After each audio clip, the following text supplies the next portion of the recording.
In today's video, I'm going to show you how to add Chroma Key in the Filmora app. So let's get started. First of all, open the Filmora app just like this. After opening the app, make sure you have added the photo or video that you want to edit, just like this. Now to add the Chroma Key, first add a wallpaper. Now scroll to your right and here you can find the background option. Now tap on it. Then add the background. Now tap onto album right here.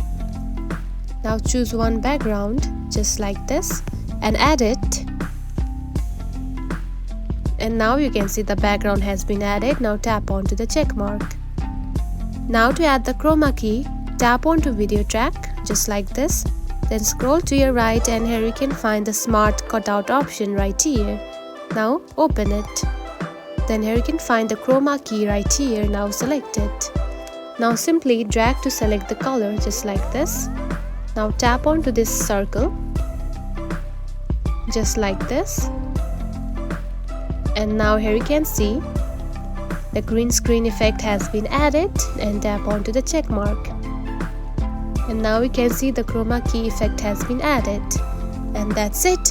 This is how you can add Chroma Key in the Filmora app. If you found this video helpful, don't forget to like and subscribe for more tips.